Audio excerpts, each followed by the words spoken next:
My one-on-one with Vice President Mike Pence. For many years, government policies and regulations have infringed on the free exercise of religion. On this National Day of Prayer, he tells me about the importance of religious freedom here and around the world. The President's advisor, Kellyanne Conway, on the Trump administration's commitment to life, faith, and family. North Korean captives. The President hints at a breakthrough ahead of his tentative meeting with Kim Jong-un. And a pastor's personal story. Our faith is in God, who is greater than what we have lost. The leader of a Texas church where a gunman killed dozens. His message of hope. On EWTN News Nightly for Thursday, May 3rd, 2018.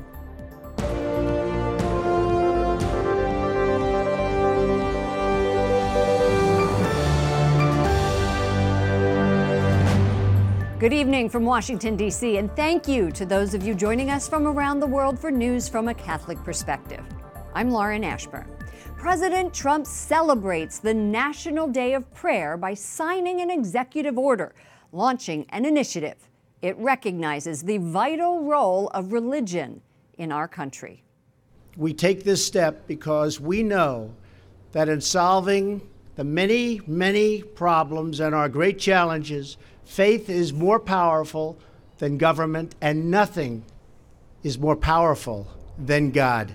The executive order ensures faith-based groups will have a voice in the government. Among those in attendance at a ceremony in the Rose Garden, Vice President Pence and faith leaders, including a rabbi, a Buddhist, and Cardinal Donald Wuerl, the Archbishop of Washington.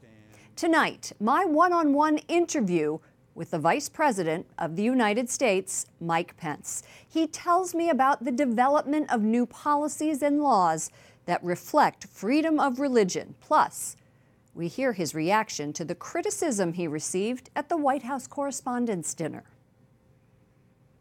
Mr. Vice President, welcome to the program. Thank you, Lauren. Great to have you here on the National Day of Prayer. It is great to be here. Part of the initiative that the President signed into executive order today said that it wants to reduce burdens of the exercise of free religion. Right. Doesn't our Constitution already protect freedom of religion? It absolutely does. In the very First Amendment of the Constitution, it protects the free exercise thereof. But as you know, Lauren, for many years, government policies and regulations have infringed on the free exercise of religion in the advancement of other policies. We think of the Little Sisters of the Poor, the action the President took last year to make sure that this administration would end any effort to restrict the freedom of religion or conscience of any organization in the country. But this year what the President did was really take that process of developing policy and bring it right into the center of the White House. The President has been very vocal about U.S. religious freedom. When talking about the freedom of religion for those around the world, where does that rank in the priorities for the White House? It's an enormously high priority. You need look no further than the Oval Office this last Monday when the President welcomed the President of Nigeria, and they're called out to the President, our desire to work closely with them to end the burning of churches and the murder of Christians that's taken place at the hands of terrorists in that country. And the President took decisive action following on great work that you did on this network to make sure that now over $100 million in U.S. aid is going directly to religious-based Christian organizations in the Nineveh Plain. We're helping now to rebuild Christian communities and religious minorities in ways that just wasn't happening under the UN program. But I can tell you during my travels through the Middle East, my travels across the world, that America's commitment to religious freedom, to standing with people of faith that are facing persecution, whatever their faith background, is at the center of our policy. Let's switch to abortion. This administration says and describes itself as one of the foremost defenders of the sanctity of life in the history of the White House. The President did sign the omnibus bill that funds Planned Parenthood, continues to fund it. The campaign promised to defund Planned Parenthood. Where are we on that? What can we say to those who are pro-life, who are looking to this administration to defund Planned Parenthood?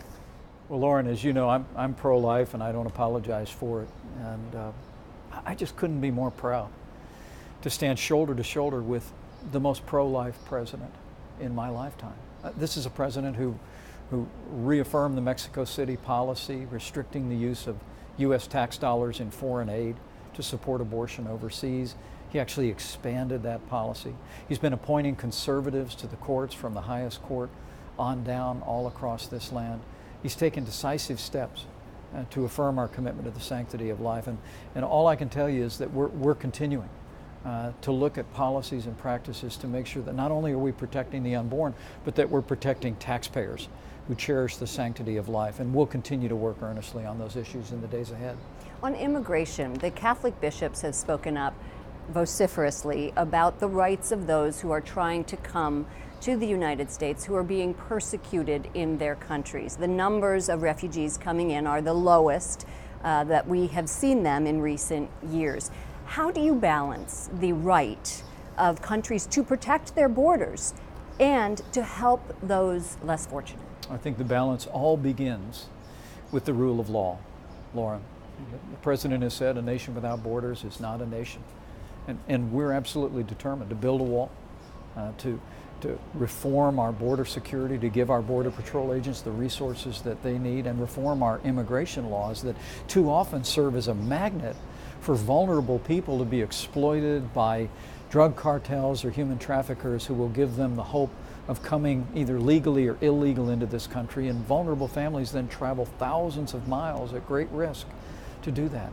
We really believe that by reaffirming our commitment to border security, by reforming our laws to end that magnet that seems to entice vulnerable populations, then we'll be able to do what the American people have done throughout our history and do to this day, and that is that open our arms to people that are seeking asylum, open our arms to refugees, but to do it under the law. That's the President's commitment, and we believe it's what the American people want to see. Before we go, a comedian on Saturday mocked your belief that abortion is murder. How do you feel about that? Well, I stand without apology for the sanctity of life, and have worked throughout my career to advance that principle in the public square. But anytime I'm criticized for standing for what we believe, I count it all joy, as the good book says. Mr. Vice President, thank you so much for joining us. Thanks, Lauren. Good to be with you. Kellyanne Conway serves as counselor to President Trump. She is also Catholic. White House correspondent Mark Irons asked her today if her faith ever conflicts with her day job. Good evening, Mark. Good evening, Lauren. I asked Conway about her own faith, how she responds to Catholic bishops who are opposed to some of the Trump administration's policies, and about the president's moral character. The president's attorney, Rudy Giuliani, now admits the president made payments to attorney Michael Cohen to keep an adult film actress quiet about an alleged affair. I'm here with the counselor to the president, Kellyanne Conway. Thank you for joining me. And thank you for having me. Do you ever feel conflicted following your own faith and supporting the president or his policies? I don't feel conflicted because I know the president's heart, and I know how respectful he is of everyone's faith. This is a president and a man who is very respectful of and accommodating of various religions and beliefs. His own daughter is a converted believer in Judaism, follower of Judaism. Obviously her husband and their children, three of his grandchildren, are Jewish, being raised in the Jewish faith. He knows how Catholic I am. He was there when he was there. Very few people remember or have been told that right before the first debate on September 26th at Hofstra University, 2016, the president was just about to go. They're saying, we're live in Asia, we're live in Europe. And I said, could we do a prayer? And there were two other campaign consultants and me and the president, the candidate. And we were in prayer. I'm sure there are pictures somewhere. So he is a man of faith, and I think that you should go by what we've had many people talking the good talk. This man walks the walk. Let me ask you about the issue of immigration. Catholic bishops have come out and really denounced a lot of the administration's policies on immigration. Does that concern you at all? What I believe everyone should see is the substance behind the sound bites and the policies behind the philosophical disagreements. The president has stood very firmly against sanctuary cities. Why? Because they're flouting the federal laws. When you hear the bishops come out and kind of denounce a lot of these things, I appreciate anyone of faith coming and saying, we love all people, and we're here talking about the dignity of life. That's great. But what they should realize is when an unaccompanied minor comes over the border by themselves and has no parent, we don't know why he or she is here. We don't know where their parents are. We know they're back in the home country. When they don't have anyone to watch over them, how is that a better life for that child in every circumstance? When the president says build a wall so that we are a sovereign nation that has borders, I would say to those bishops respectfully, look at the billions of dollars this country has spent over decades protecting other nations' sovereignty with borders, with physical borders. Shouldn't we have one of our own? Also, these borders and the crackdown on sanctuary cities is not just about people, it's about poison. It's about the drugs that are coming to our communities. And I would imagine the bishops feel the way we all do in this administration, that 64,000 Americans dying of drug overdoses in 2016, 174 Americans a day, fentanyl killing 20,000 Americans. Did he lie when he said he didn't know about the $130,000 payment that Michael Cohen I would made? refer you to the president's tweets from just this morning. He sent 3 tweets in a row, all connected with each other, talking about his position. I refer you to that. Did he personally reimburse Michael Cohen? And I'm not on his legal team, and I can tell you as campaign manager, I was not made aware of any of that. And so things that were running through the campaign were very much within my purview and a few other people's purview. And what about Rudy Giuliani? He was on national TV last night. As one of the president's lawyers. Correct, but he let the world know that the president reimbursed Michael Cohen. Was he lying? I'd refer you to the president's legal team, which I'm not. I'm a fully recovered attorney. I haven't practiced in many, many years. I'm the president's counselor, not his counsel, and I refer you to his legal team, which is growing by the day. He now has well-respected Emmett Flood there, and he has Rudy Giuliani, Jay Sekulow, and I'm sure he's very grateful for the service of John Dowd and Ty Cobb and others. Kellyanne Conway, counselor to the president, thank you for giving me the time. Thank you very much. Appreciate Enjoy it. the National Day of Prayer. Gorgeous day. Thank you. My last question there, Conway distancing herself from the claims made last night by Rudy Giuliani. He says President Trump repaid his personal attorney for the hush money given to Stormy Daniels. Trump denies having a 2006 affair with her, but his attorneys say she was given money prior to the election to stop false accusations. Lauren. White House correspondent Mark Irons. Great job today, Mark. Thank you. White House Press Secretary Sarah Sanders also defends President Trump. She says he only recently found out that his attorney was reimbursed for the hush money. This was information that the president didn't know at the time, but eventually learned. Sanders says she just learned about the payment last night when Giuliani revealed the news. He says the president didn't know the full details of the payments until about 10 days ago. A development in a story we have been following on Capitol Hill. Ousted House chaplain is now rescinding his resignation. Father Pat Conroy is a Jesuit who has served in Congress since 2011. Capitol Hill correspondent Jason Calvi reports. Good evening, Jason. Good evening, Lauren. I am able to confirm I have his rescinding of his resignation letter right here. Father Conroy wants to stay on at least till the end of this year. He now says he believes he was pressured to resign without cause. Earlier, I heard from people who were worried about Father Conroy's scheduled exit. Eternal God, we give you thanks for giving us another day. Father Pat Conroy prays at the U.S. Capitol Bible Reading Marathon. On this National Day of Prayer, we gather as people. Organizer Reverend Michael Hall is sad over Conroy's departure. It's a huge loss to Congress to lose him, so I pray that somehow God brings him back. We love him. He's a blessing to us. 2 weeks ago, at the Speaker's request, the Jesuit priest turned in his resignation. His letter was read on the House floor. The position is one which I did not seek nor strive to assume, but I have seen it as a blessing, and I have considered it one of the great privileges of my life. According to the Chamber's rules, the House has to approve the resignation. And the resignation is accepted. Catholic convert Representative Walter Jones says the process appears intentionally underhanded. In a letter to Speaker Ryan, he writes, "Few members, if any, were both present on the floor and aware of the action taking place to actually voice their disapproval." I spoke to Jones about the issue. I'm a convert to Catholicism. I have found him to be very accessible, I've seen him with other members from both parties on the floor of the House. Jones is calling on Ryan to allow a House vote to keep Conroy for the remaining 8 months of his term. For your greater honor and glory. Amen. Before taking back his resignation, I asked the priest if the House does vote to keep him, if he'd stay on. He wouldn't say, but now because of his letter to Speaker Ryan, we know he does want to stay on. We expect this debate about the chaplain's future will pick up when Congress returns next week. It's certainly the talk of town here in Washington, especially amongst Catholics here at the Capitol. Lauren? Well, speaking of that, Speaker Ryan is a practicing Catholic. What is he saying? We are expecting to hear from Speaker Ryan today. As of right now, we don't have his statement, but please stay tuned to our Twitter page for updates on this story tonight.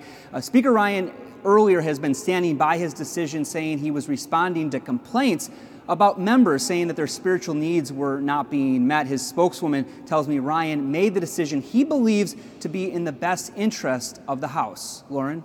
Capitol Hill correspondent Jason Calvi, great work on following this story. Thank you, Jason. North Korea is set to release 3 imprisoned Americans ahead of the president's summit with dictator Kim Jong-un. That's according to President Trump's attorney, Rudy Giuliani, and officials helping in negotiations. Correspondent Wyatt Goolsby reports from the State Department. Good evening, Wyatt.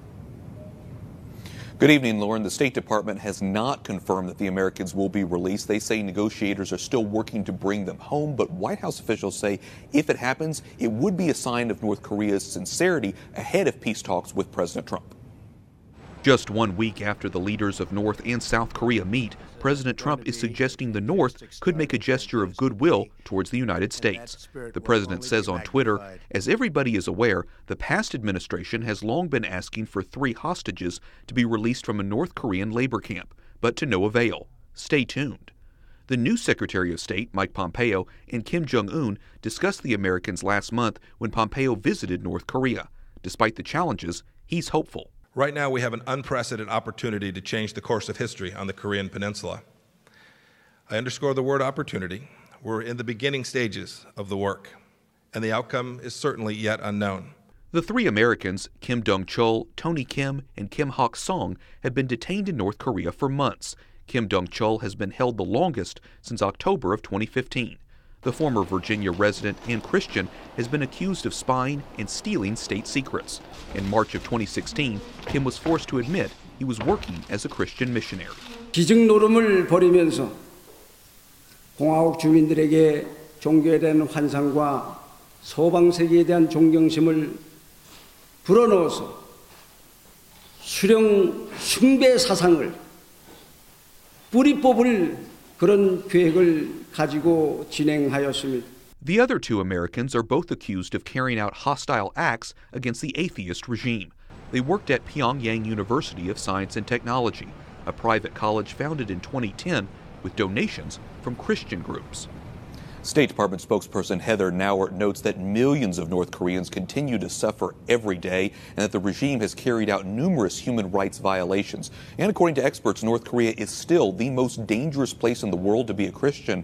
You can be thrown in prison or in a labor camp simply for having a Bible. Lauren? Correspondent Wyatt Goolsby reporting from the State Department. Thank you, Wyatt.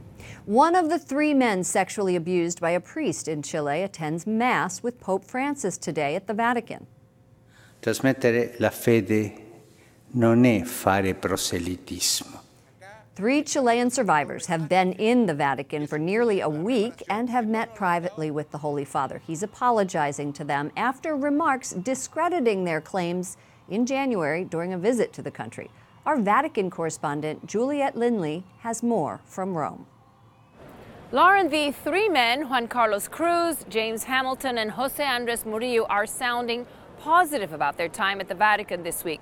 Cruz says Pope Francis went as far as to say that he was part of the problem, and he apologized to Cruz. Cruz also says he believes the Holy Father was indeed sincere. Now, during a press conference, the men say they found the talks helpful and respectful. The survivors say that after 10 years of being treated like enemies, finally during these days here in Rome, they met what they called the friendly face of the church. Now, all three, however, sharply criticized the Chilean bishops for their role in misinforming the Pope, and they called for other sex abuse cases to be brought to light in what they referred to as an epidemic that has destroyed thousands of lives. In fact, the Holy Father has summoned the entire Chilean Bishops' Conference to Rome in mid-May to discuss these very issues. And just to recap, the three men were sexually abused by Chilean priest Fernando Caradima, whom the Vatican found guilty of abuse in 2011, but Caradima was never tried in a court of law. Back to you, Lauren. Vatican correspondent Juliette Lindley reporting from St. Peter's Square. Thank you, Juliette. Coming up, a call for help. Catholic bishops in California believe the faithful can play a role in fighting a major public health issue. And witness to hope. We hear from the pastor of a church in Texas involved in a deadly shooting.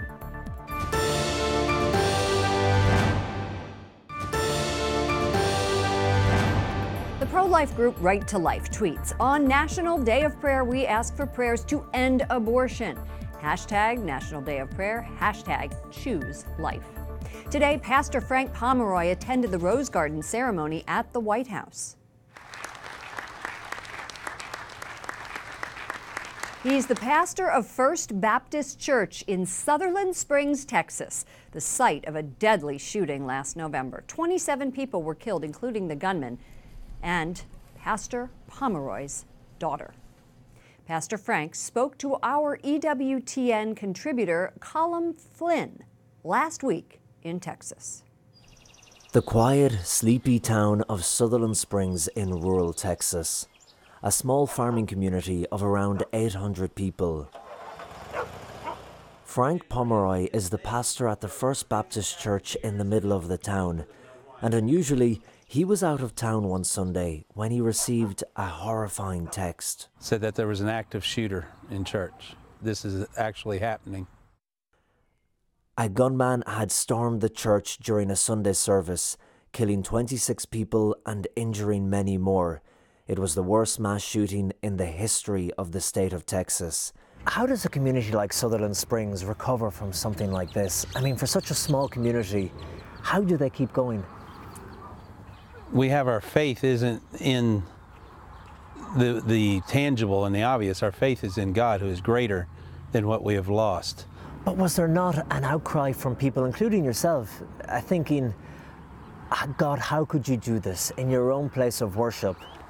You know, there's a brief outcry for that, I think. However, we need to remember that we serve a just God and that we are very finite in our minds and we don't fully comprehend the entire picture that God sees. The church is now a memorial to those who perished. Each seat represents a victim with their name inscribed in gold on the spot where they were sitting that day, including Pastor Frank's 14-year-old daughter, Belle. Anyone you talk to about her, she was a very powerfully loving little girl. She would run up and just wrap her arms around you. She was just she loved deeply. You know, she loved very deeply. And Frank, was it hard the following Sunday when you were at service again to give glory to God? No, in actuality, when I was behind the pulpit, because my faith in God was strengthened in such a fashion by the faith of those who were in hospitals telling me they couldn't wait to get out and praise the Lord again, when I stood behind the pulpit, I was empowered that our hope and our faith was in Christ that will last the test of time.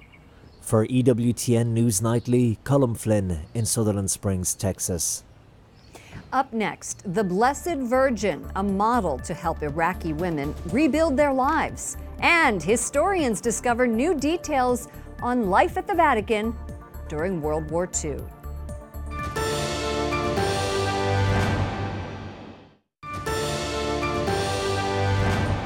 Catholic bishops in California call on the faithful to stay close to people with mental illness. In a letter issued this week, the bishops say the spike in depression, suicide, and drug overdoses is a heartbreaking crisis. They urge Catholics to end the social stigma. To find out more about how to approach mental illnesses, visit CatholicNewsAgency.com. A recent conference in Iraq aimed at rebuilding the lives of women affected by ISIS. A role model presented to them, the Blessed Virgin. The Catholic priest behind the event says by the end, participants were laughing and happy. The group focused on women because, quote, they are the base of the community. And finally tonight, 41 newly discovered, meticulously written diaries provide a look behind the scenes at the Vatican during World War II. Descendants of Bartolomeo Nogara, the former director of the Vatican Museums, handed over journals he kept from 1920 to 1954. In them, stories about how museum staff saved Jewish people from the Nazis, including one well-known one, where a Jewish woman was given refuge and became the Holy See's first female employee. The diaries also detail how priceless pieces of Vatican art were rescued from being stolen or destroyed in the war. I would love, love, love to read those. For all of us here at EWTN News Nightly, to all of you around the world, thank you for watching. I'm Lauren Ashburn. Let's keep in touch online. Follow me at Lauren Ashburn on Twitter and Lauren Ashburn EWTN on Facebook. We will leave you tonight with more of the Bible reading marathon on this National Day of Prayer. Good night, and God bless you. Everlasting song, we'll join the everlasting song and crown him Lord of all. The commandments of the